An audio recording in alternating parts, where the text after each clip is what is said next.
Welcome back to Morning Express. We're glad you're watching. It is 7:08 a.m. on this 29th day of January. Wednesday it is. And yesterday we were all about the LSK elections, but talking to candidates seeking the chairmanship. Today it is the LSK members that will represent the Law Society of Kenya in the Judicial Service Commission, a very powerful and important commission in Kenya's judicial system. And so today joining me in studio we have Nassir, Abdulahi, Mogeni as well. We had invited Professor Tom Ogenda, who is not here.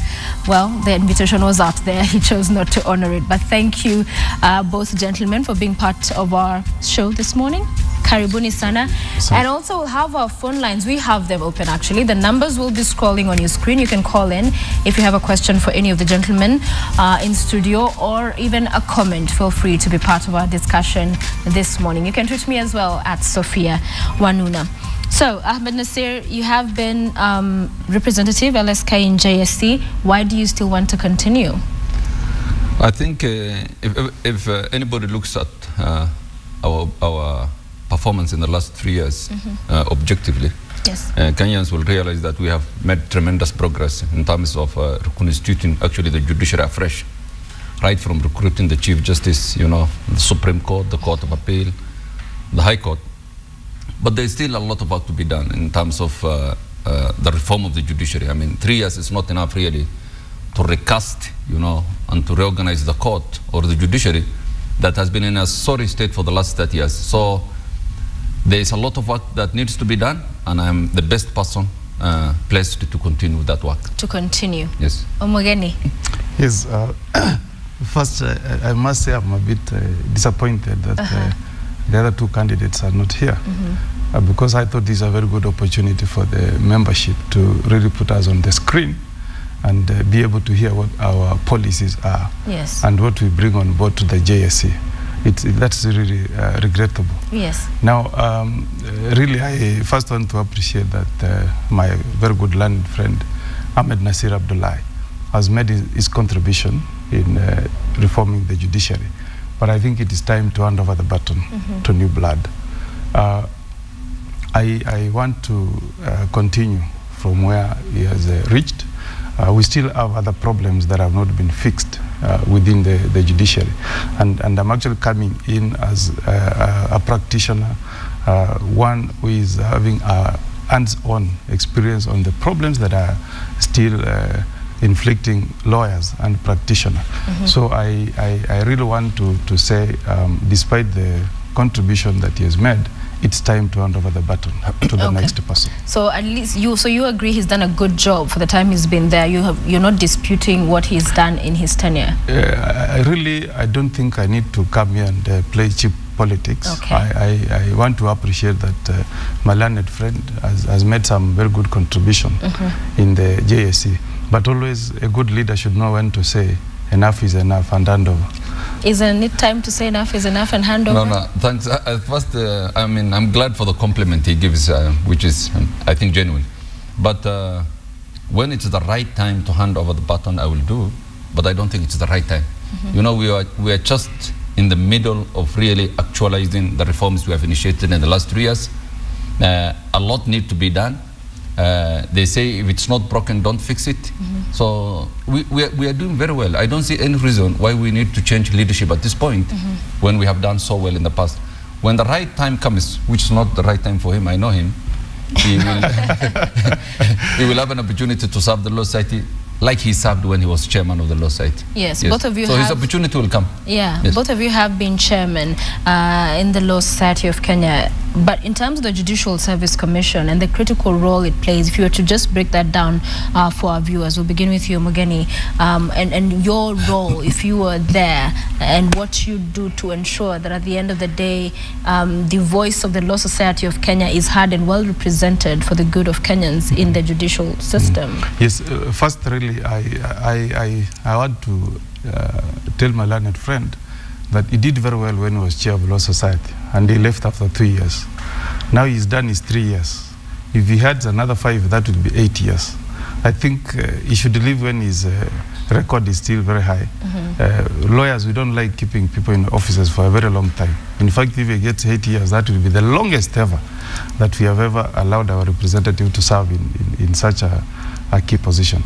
Now, I want to introduce some new things if I'm chosen to be the representative of the Law Society in the Judicial Service Commission. And one which is really key, and I think maybe my learned friend will give me answers, we still have serious backlog of cases in the courts. And when we were actually passing the new constitution in 2010, we hoped that this problem will be a thing of the past. Right. But we still have serious backlog. We still have a problem of some judges and magistrates who are not able to give rulings and judgments on time. So we still have a problem on how to have a judiciary that is efficient. That hasn't been fixed as yet. Now, we are meant to have 150 judges. I think we have not even hit 100. So I think as a trade unionist on behalf of the Law Society of Kenya, I want to have an optimum number of judges, have them at 150, have judges who are efficient, those who cannot cope up with the demands of the new constitution in dispensing quick justice should ship out. And how would you go about that, increasing those numbers? I mean, the vacancies are there to begin with, because the Judicature Act gives a maximum of 150 judges. We are not yet to reach there. So I will expend my energy in telling the JSC that they need to recruit 150 judges. We have an optimum number of 150 judges. Right. And then we must have in place a mechanism of dealing with incompetent judicial officers, just like in Rwanda. If you're not able to cope with the workload of that office, and I think they have done very well, they have given them very good money, they have good mortgages, they have good cars. So we expect quality service and efficiency from the members of the judiciary. Those who can't cope should ship out. Should go. Yeah. Ahmed Nassir being in the commission, and the biggest concern for ordinary Mwananchi is that, especially when you have a case in court and it drags on for so many years without a resolution, the backlog problem, why are we still talking and seeing such a huge disparity in terms of the judges available to deal with the matters at hand? My learned friend, I mean, I understand, you know, the limitations you have in terms of information because he's not a member of the commission, but it's not true that, you know, we have not recruited enough judges. We have recruited over 100 judges plus in the High Court in the last 3 years. We have increased the Court of Appeal by 300%. When we came to office, there were 9. Now there are 27 judges. The High Court, there were 46 judges. Now there are about 130-something judges, I think, if you add. There were 45 judges. We have increased about, I think, more than 100 new judges. Okay. The magistracy, we tripled the number of magistrates. The clerks, we quadrupled. So in terms of recruitment, a staff of 2,500, we recruited 2,500 fresh judges. We have interviewed, I think, about 2,000 applicants in the last 3 years. So it was a massive recruitment, you know. Nobody could really have managed it. And we were sitting most of the time because of that number. Backlog is an issue, but it's been addressed radically. I was in the Court of Appeal in Nyeri. They have cleared backlogs of, I think, about 1,000 cases in the last 1 year. Okay. It is a record, you know. Yeah. And the 3 judges told me, and they have submitted the record to the Chief Justice, that the backlog is over. There will be a ceremony presided over by the Chief Justice and the Governor of Nyeri to preside over that historic. I was also in Malindi. I met the 3 judges of the Court of Appeal. February will be the last time they will be handling cases in the Court of Appeal in Malindi. Okay. Backlog is over. They are moving to Mombasa. So there is a lot of work that has been done, but you have to understand that this is work that has accumulated over the last 50 years. But in terms of clearing, we are really clearing a lot of jobs. I think there's a question you asked about the importance of the JSC for the Kenyan public. Yes. Because the JSC is the organ that runs the judiciary. Nobody has any control over the judiciary. We are the only country in the world where the President of the Republic does not appoint the Chief Justice. It's appointed by the Judicial Service Commission, the Supreme Court, the High Court, and every other court. So it's a critical organ. And I tell Kenyans, you know, this is a job, my learned friends, both Okongo and Tom, this is a job that's too difficult for them. It's a job that needs someone with a spine. It needs someone who can stand up to power. It needs someone who will tell the truth to power. And I tell people, look at our track records. When we were chairman of the Law Society, I mean, Thomas' tenure cannot be remembered by many people because it was so colorless. Nothing occurred during his 2 years. Nothing.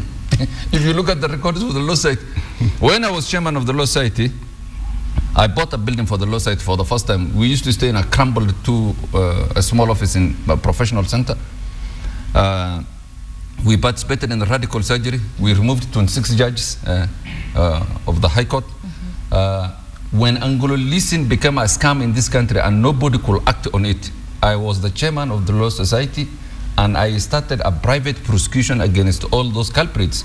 And the first one was Amos Wako, which we took to court. The first time in the history of the Commonwealth where an Attorney General was privately prosecuted and he entered and only prosecuted. So my competitors have no history. When you have no history, you cannot make promises for the future. And that is the mistake I don't want, you know, the lawyers to make. And that's why I'm saying that their time to lead or to participate in the JSC has not yet come. Has not yet come. What is your track record? Do you have any history? I'm happy that he's singled out Tom Ogenda, and I will not be his advocate here. So I think that record for him speaks for itself. And nobody can remember really anything and his tenure. But I think, to be fair, my learned colleague should look at my tenure. I am surprised that you can say that I'm spineless.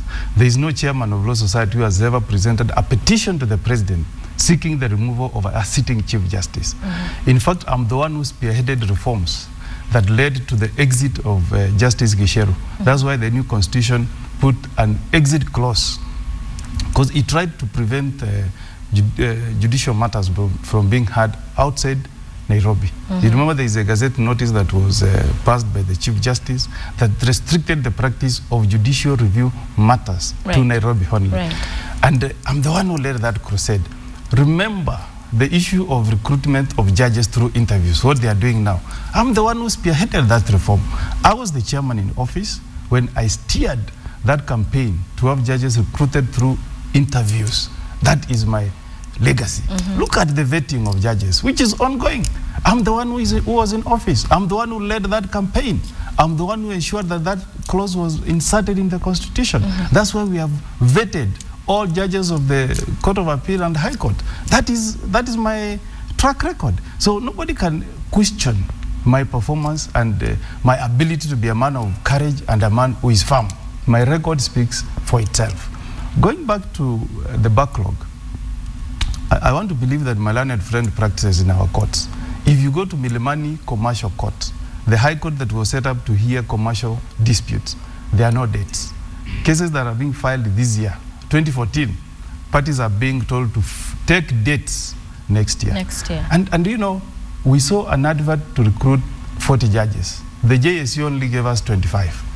Why are we having all these vacancies not being filled up?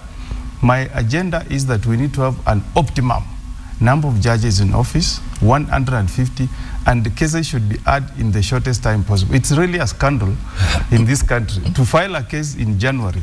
Then you are told, take a date for January 2015. Yes. No, on the issue of backlog, let's be fair. I mean, the judiciary has increased the number of judges by 300%. So you can't say that we are where we were 3 years ago. But the problem is that that impact is not being felt. That 300% is still not being felt by ordinary Mwananchi. No, it's being felt. I practice in this court. Look at the commercial court, for example. I mean, there's a new posting done by the Chief Justice. There are 9 judges in that court from February this year. 9 judges. If 9 judges cannot clear that backlog, then there's a problem with that court. Every other division of the High Court in Nairobi will have 4 judges. Mombasa will have 8 judges. And many of the various high courts, you know, will have their numbers increased either by 1 or 2. So there's a tremendous increase in numbers in terms of clearing the backlog, and things are being cleared substantively. You've talked about corruption and the issue of corruption in itself in the judiciary. Tell us a little bit more about that, because you say that's one of the things you want to help fight as well. Yeah, I mean, first of all, we want to ensure that we fully implement our constitution that we passed on 2010. We don't want a new constitution to abort. But clearly you can see there is a new corruption that's emerging within the judiciary. Which one? Already, as you know, there is already recommendation to have 1 judge investigated by a tribunal for his removal. And that's a judge that was actually recruited by the current JSC.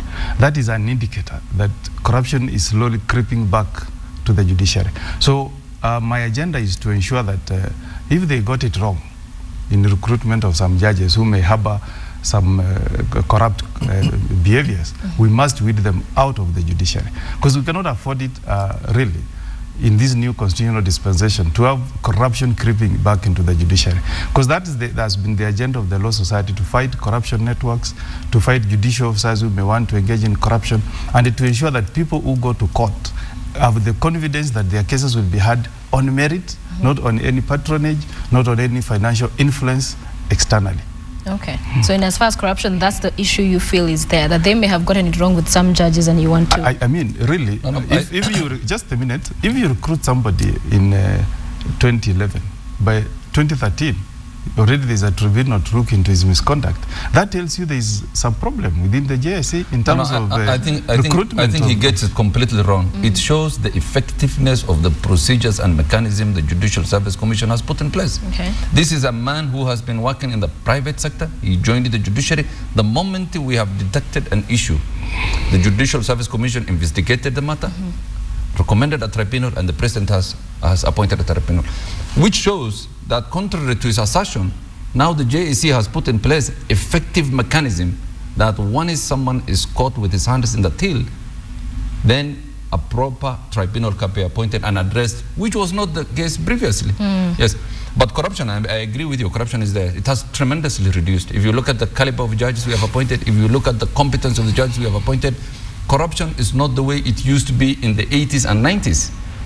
Fortunately now, again, because of the procedures we have put in place, there's accountability. If a judge has been accused of corruption or a magistrate, that will be investigated. If there is substance into it, action will be taken.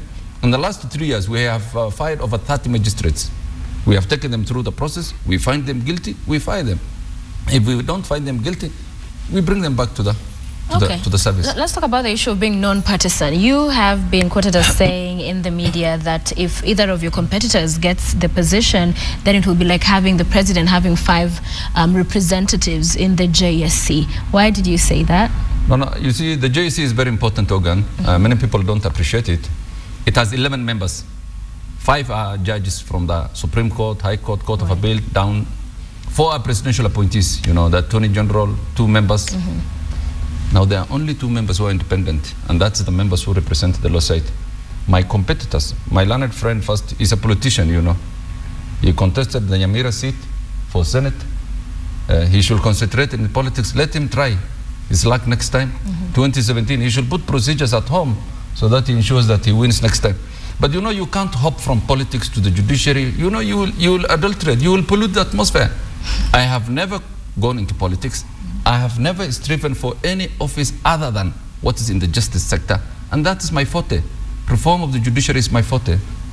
My friend tries his luck everywhere. Tom is even worse, because Tom is sitting in so many tribunals now. I think how many, God knows how many there are. He was a commissioner in the TJRC. God knows what they did to that report. It's subject of, you know, heavy editing here and there. But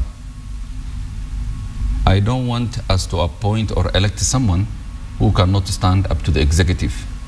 Because if you elect Tom and my learned friend, I don't think they have the spine really, you know, to stand up when they are called. Yeah. Yes. Because I think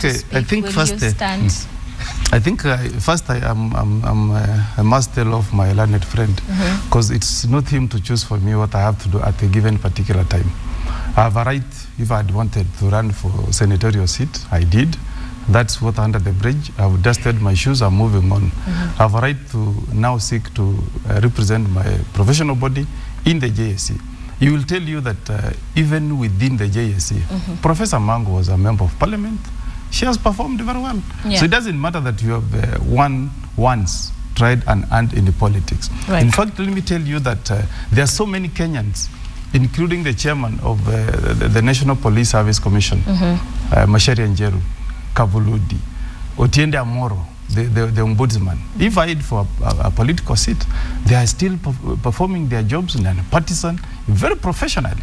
So that should not be an excuse for my learned friend. And I think I'd never prevented him from wanting to sit a political seat. He is right, he has a right to do so if he wants to. But this thing of saying that he's the only one who has a spine, I've told you that my record as chairman of Law Society is there. I've stood up to the executive. I've never gone to bed to the executive. In fact, my members should be worried more about him. He was the lawyer for the IEBC during the presidential election petition. What's wrong with that? So, if there is anybody who has a connection with the state, then it is my learned friend and not me. I'm actually miles away from anything that you call executive. And I want to urge my members out there to look at us, me and him, because I think now I can see the race has been reduced to 2 people. Let him weigh between Ahmed Nassir Abdulahi and Okongo Mogeni, who is much more closer to the government or to the system. I'm sure. No, but are you on the establishment? No. There's an issue he's not addressing properly. Why I raised the issue of him contesting Senate is that my learned friend has a historically long association with a political party. When he was chairman of the Law Society and the election in 2007 was announced, the Law Society was the first organization to go on record to say that Kibaki should resign. I mean, there's a constitutional order in the country.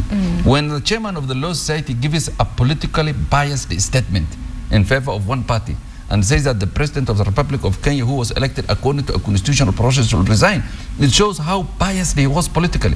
That is why he stood up on ODM ticket in Nyamira for Senate. So he's a card-carrying member of a party. When you're a card-carrying member of a party, you cannot come to an organization like JSC. But in terms, let me finish. Excuse me. You'll have the opportunity. I think I need to answer him. I need to answer him first. First of all, this idea of saying that people have tried to seek positions which they have not gotten. You remember Ahmed Nassir vied to be in the committee of experts. He went for interview and he failed. He never said, now that I've failed this interview, I will never represent the Law Society. But the question here is about whether you're non-partisan or whether if you get to this position. The thing I'm saying is, and he should check his records. I thought his IT savvy should go to the internet, check and see if I'm an active political member of ODM. I'm not. As I've said, I resigned long ago. I'm no longer in active politics, and I think if he wants, he can pick his iPad and confirm the record. I think the issue of the politics, that is something that is gone. I want the members of Law Society to look at Mogeni and Ahmed Nassir. Who among these two can best represent the interest of the members of Law Society? The question and I want to answer you this. I want to tell you this. When I served as chair of Law Society in 2007, I'm the one who came out and said this country is burning. Honorable Mwai Kibaki, Honorable Raila Odinga needed to speak, come sit on a round table and find a political solution to the problem that was bedeviling this country at that time. And I was vindicated. Why did we have this coalition government if I was not right? No, but you called for the president to resign. That's what you said. That's the partisan thing I'm talking about. That's what I'm saying. You are a politician in ODM. I mean, I was not a politician in ODM. I think my learned friend wants to hype emotions of members out there by portraying. Is it about hyping emotions, or is it a legitimate question? If you call for the president to resign, yes. Yeah, the question is, why call for the president to resign? Then that means you're taking a position already on the opposite side. By the way, as chairman of Law Society, and you can look at the track record, we are there to fight for the oppressed, injustice in society. If there was a problem with the election, as a Law Society, we had to call for a solution. And I want to tell you, if my learned friend was to remove the president, if my learned friend has any integrity, and I've always known him as a man of integrity, I called a forum at Hilton Hotel, and he was one of the people who attended that forum. And I received full backing from my membership in urging the president to look for a political solution, not a judicial solution, a political solution. That's why we got in place a coalition government. So I think I should be thanked by the people of Kenya that I was part of the solution that brought the post-election violence to an end. If anything, the people of Kenya should be thanking me for the role I played. As you contribute, Nassir, I just want to remind our viewers that our phone numbers are on your screen. You can call in if you have a question for any of the gentlemen on set that are seeking to be a representative of the LSK in the JSC. Yes, go ahead. Yes, in terms of, I think he makes the insinuation that I'm politically connected. It's not true. The only time I appeared in the Supreme Court, I was not acting for Uhuru or Ruto. I was acting for the chairman of the IEBC, which is an independent body. If he's saying I have political connection, I don't think the president will have appointed a tribunal to remove me from JSC. But I think that tribunal was appointed shows the discomfort the executive has with me, and they tried to remove me. Fortunately, the court has intervened. My term has expired, and I'm seeking a new term. So in terms of politics, I have never participated in political parties. I have not contested in a political party. I have no political ambition. The only issue I've engaged myself all along is in the justice sector, especially the judicial reforms. And that's where my expertise lies. And that's why I'm seeking a second mandate. And as he rightly says, I invite members to look into his record and to look into mine and make the judgment. Let's speak to William for a sec before you make your comment. William is calling us from Kisumu. William, good morning. Morning. Thank you for calling. Go ahead with your question or comment, please. I just wanted to... morning, gentlemen. Morning. My question just goes to Ahmed Nassir. There's so many that I've been reading a lot. There are so many things which have been said about him, especially about the source of his wealth. Can you explain that? Okay. You're talking about questions on his wealth? Yeah, and that will now link to corruption. Okay. Yes. Thank you very much, William, for calling in and for your question. We'll get you to answer that, but you're making a point before we took the call. Yes, I mean, my learned friend has also talked about the tribunal. Now that he's trying to put a spotlight on the performance of the candidates. I think we also need to put a spotlight on his performance during the 3 years he's been a member of Judicial Service Commission. What are the accusations that are facing him at that tribunal? I think one of them which should worry us as members of law society is the accusations by the then Chief Registrar that Ahmed Nassir was trying to interfere with our performance as a Chief High Court Registrar. I will want my learned friend to shed some light to that.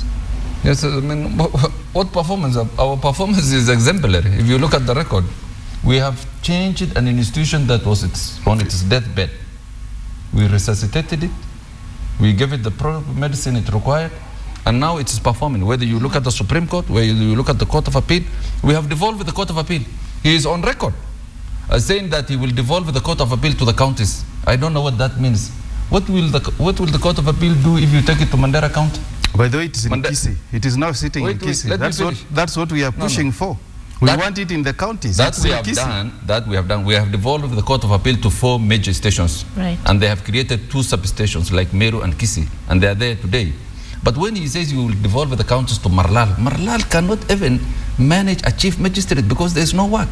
So it shows his lack of appreciation of really the dynamics. That is distortion. I've said the High Court should be devolved to all the counties to listen to land cases. The High Court of Appeal should be devolved to all major towns, including Kisii, where we have so many cases pending in the Court of Appeal. All right. As you all know, the land division of the High Court should be hearing cases in all the counties. Why should somebody travel from Mandera to Meru to hear a land dispute? Even that one, you get it wrong. The Constitution creates land courts, not land judges. Any judge in this country can listen to land matters. No, all right, let's talk to Mohammed, who's calling us from Isiolo. The people should have their courts closer to their doorstep. Yes, just a second. Mohammed, good morning. Morning. Good morning, Sophia. Good morning. Thank you for calling. Your question or comment, please. Yes. Morning to Ahmed Nassir and Okongo Mogeni. Morning. Yes. I wanted to ask one question.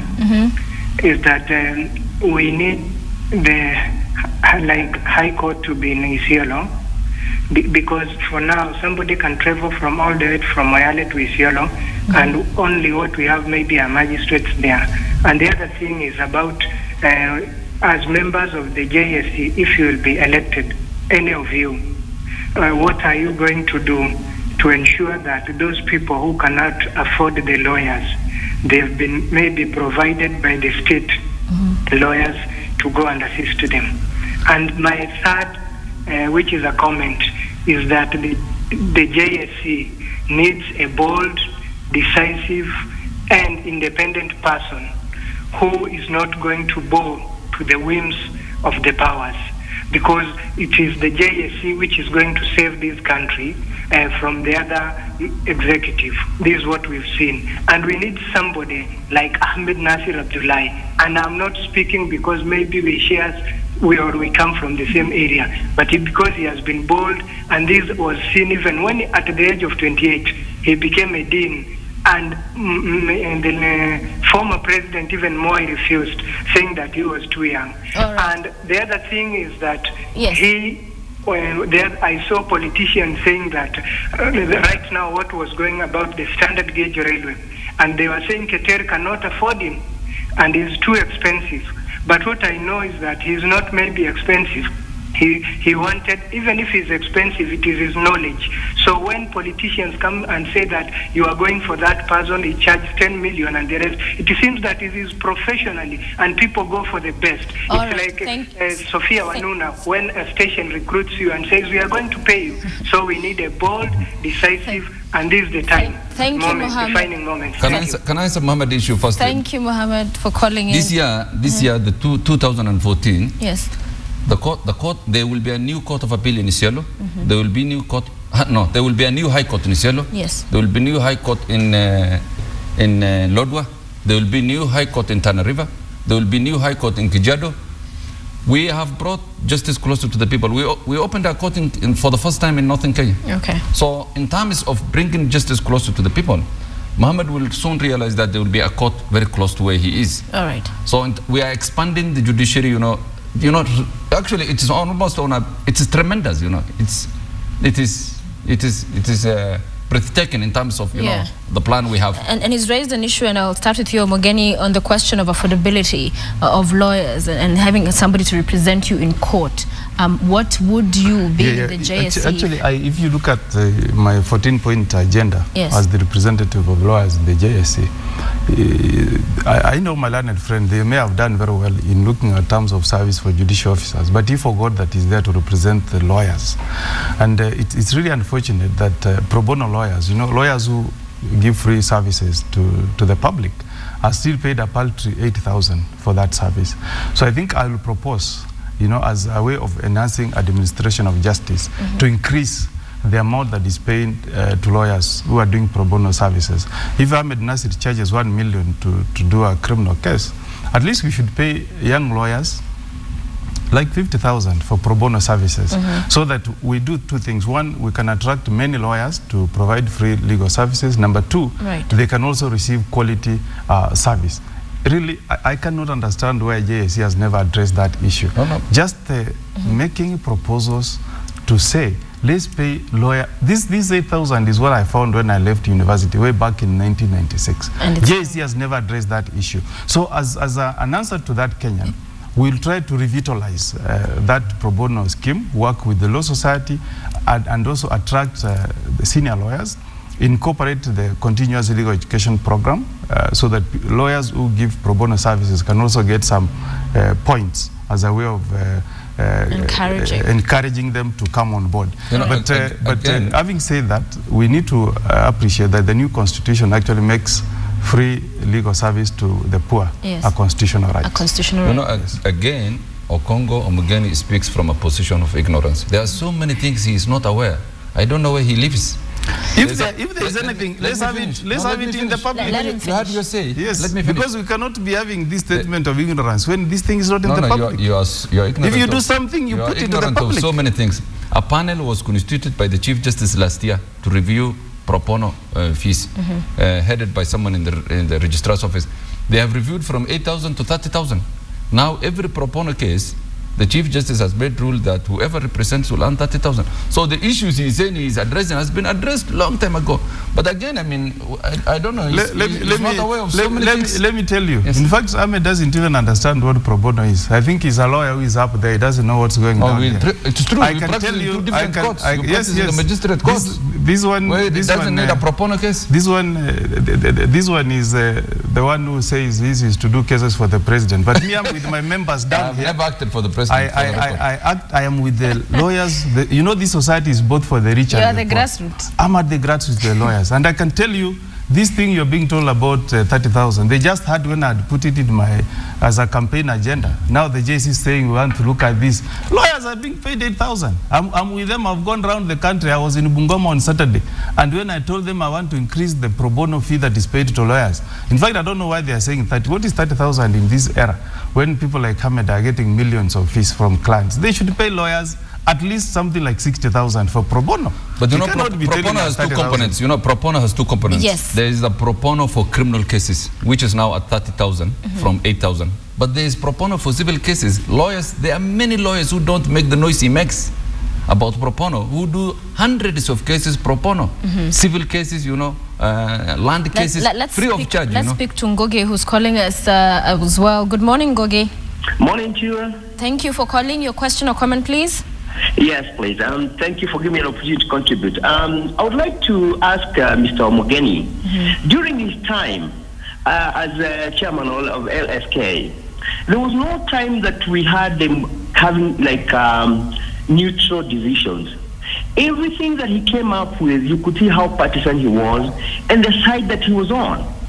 He never at any one time consulted widely so that actually everybody could know that the decision that LSK was making was not necessarily against the government.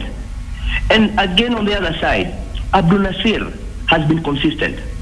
Even when Mr. Mogeni is saying that he veered for the position of the experts that wrote the Constitution, he was still on the same line. He was still on the law, on the legal profession. Okay. Thank you. Thank you very much, Ngoge, for calling in. I will allow you to respond to that. But first, we need to go back to a question that was asked earlier by William, who called us from Kisumu and talked about your wealth and said that the allegations that is linked to or said to have been amassed through corrupt ways. That's what he said. I've never worked for government. Never in my life have I worked for government. Is corruption only in government? Yes, but wait, I mean, I earn my lawyer's fees like anybody else. If you want me to list my properties, I will list. Yes, I mean, I don't know why people think that I'm the richest man in this country.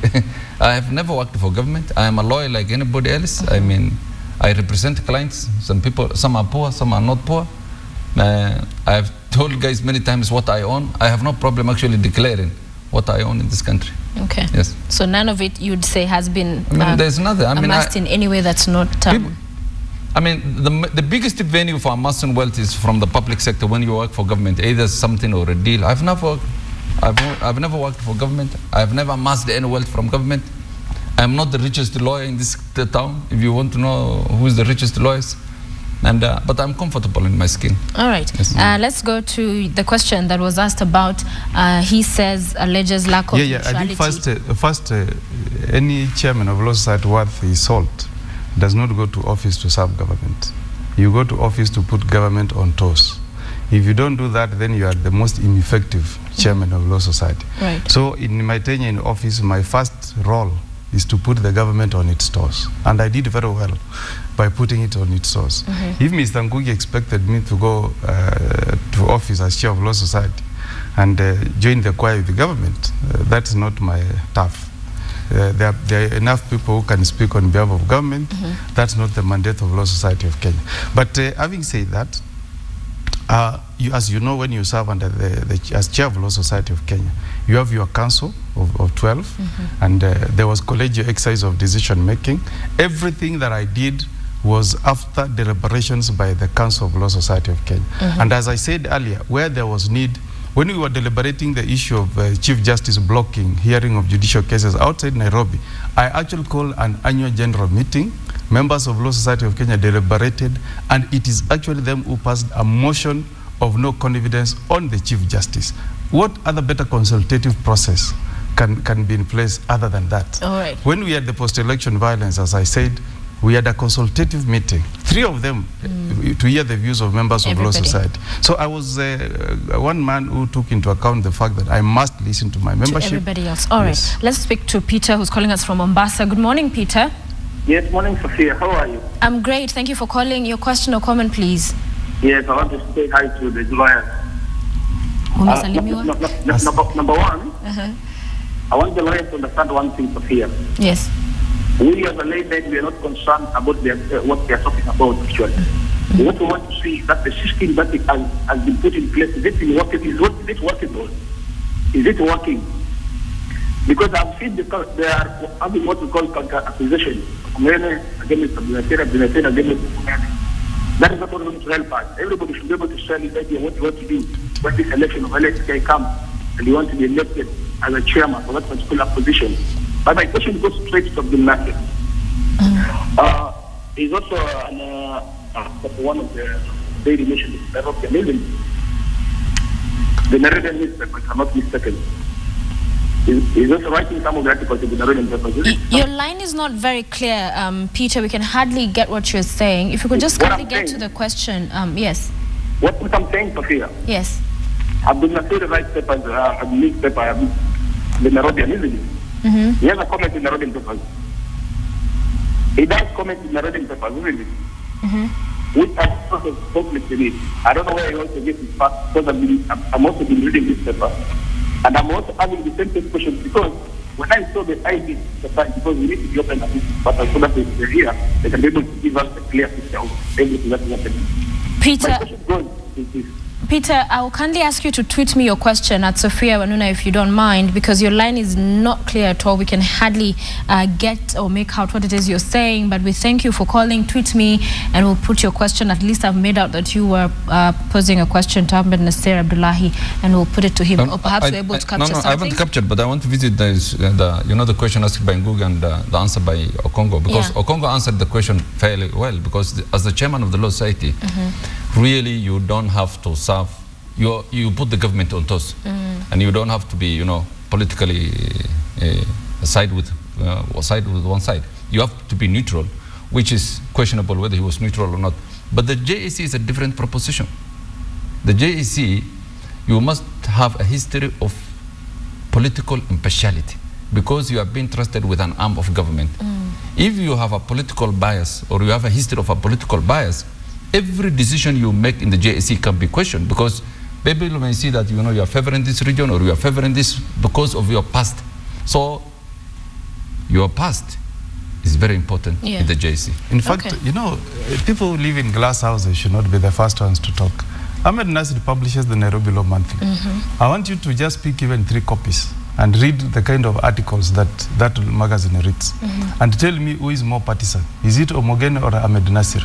He has written articles which are so biased so many times that he should not even be raising a finger to say that Mogeni is biased. I'm a very decent man. I try something, if I don't do it, I move on. If you cannot pick a newspaper and find Mogeni is having pronounced. In fact, after the elections, I represented the governor for Meru, Munya, who ran on, I think, a party which is affiliated to TNA in Nyaribari, and I won the case on his behalf. In Nyaribari, Masaba, I petitioned for Richard Tongi against an ODM candidate, just to demonstrate that I'm a man who is very professional. Look at my track record. Compare Mogeni and Ahmed Nassir, and tell the people of Kenya who is partisan among the two of us. I think my learned friend has made a very important confession. Yes. He said, if you look at the newspapers or magazines, he said you will never find anything he writes, which is true. Because for the last 20 years, my learned friend has no opinion on anything. That's why he has not said anything about anything. Yes. If you look at Ahmed Nassir, I've said very clearly. I don't publish a magazine that is so partisan and fighting personal wars. How many suits is Ahmed Nassir facing on defamation? 1. Simply because he makes very reckless statements. Let me finish. I've written articles in the newspapers. Right. When we had the issue of ICC, I wrote articles. They are there. When we were dealing with issues of judicial reform, I wrote articles. Professional, balanced articles. I don't play politics with the newspapers. So what do you say about the articles? Some of them that you've written that are very... My learned friend has never written anything because he has no opinion on anything. That's a matter of fact. I have written so many things about judicial reforms. Okay. I mean, there are hundreds and hundreds of them. And the Nairobi Law Monthly, I don't write the articles. There are people who write, it's a magazine that writes anything. We have 1 suit on defamation for the last 4 years. 1 suit on defamation. So, my learned friend wants to espouse new ideas which you have never expressed in the past. And there's a difficulty in that, When you try to own things you have never had an idea about, you gallop in the darkness, and that's what he's doing. Let him show us his record on judicial reforms. There are none. There are none. Okay. Really? No. I will not get him go. As I've told you, I'm the man who led the reforms on merit recruitment of judges through public interviews. That's not true. And it was in my tenure. I'm the one who served in the judicial task force. The report they keep waving here, I was the co-chair with Justice William Ogu. If he's so ignorant that he has even never read that report, it's very sad. Gentlemen, I want us to talk a little bit. Just a minute, because we need to take Ahmed on this issue of reform. Okay. Who was behind the vetting of judges? I'm the one. I was in office. In fact, he attended my meeting when I was pushing that agenda. This is a constitutional provision. It's a constitutional provision. It's not your word. He says there's no record. Don't mislead I don't know what Kenyans, to say. But look at his controversies. Look at the petitions which are there in Parliament. Yes. In fact, we don't even know whether Ahmed Nassir will even meet the bill if he's speaking. No, let me tell you, I have the controversies because I have stood for so many things. You have stood for nothing. The controversy I know about Ahmed and the Chief Justice, just a minute, the controversy I know between Ahmed and the registrar is him pushing the registrar for a purchase of a particular building in Mombasa. That's not the agenda I can push in the JSC. Let's talk to Samson or Mogeni first. Let us speak to Samson, who's calling us from Mombasa. Samson, good morning. Morning, how are you? I'm good. Thank you very much for calling. Your question or comment, please. Okay, my comment. This part of the okay, what is that not do when the chairman of the get he wants to do now? He should step down and let Nassir. So we are very sure that Ahmed is for an opposed. Wow.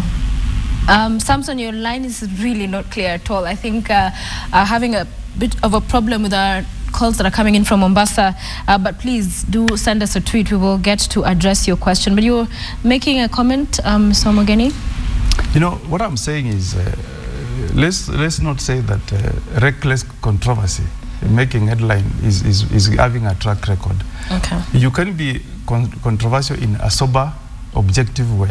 If I'm being controversial in pushing an agenda that takes the country forward, that's quite different. But if my controversy is about personal wars with people that actually damage the image of law society, then I don't want to be in those kind of controversies. Yes. Okay. The question of campaigning, before we come to a close with this discussion, there have been allegations made that some contestants, candidates, are using huge amounts of money to get votes from their colleagues, the other lawyers. What would you say has been the method you have used to campaign? I think first, I'm very glad that my learned friend has come to ventilate the issues the way we have done. Our competitor Tom has persistently, avoided interviews like this. We have called on him many times so that we can, the three of us, can face off. But the issue of campaign is true. It has been an issue in this. People have been spending a lot of money, handouts, Even we have seen where people come for a function, then after the lunch, people are given 2,000 to 8,000. And many, I've been to one of the stations where lawyers really felt insulted because they were offered, 2,000 to 5,000 for what's called petrol allowance. I mean, these guys were not traveling anywhere. But I think it is an unfortunate trend that has occurred in these elections. It is something, that any decent person should frown upon. Of course, when we go to certain stations, the local branches organize, either a luncheon or a dinner for members to meet, because that's the only way we can meet. So you have hosted some dinners? Yes, we have hosted some dinners. We have hosted some lunches in the out stations. But I have never offered people either money or beer or pork.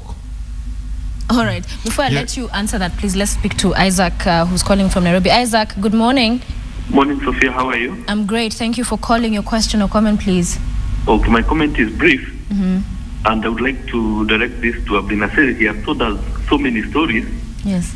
I would like to kindly request him to do an autobiography about himself, which would be great to know him much more and his background, because he has been a great man and he has inspired us a lot. Okay. I'm not a lawyer, but I have so much interest in what he does.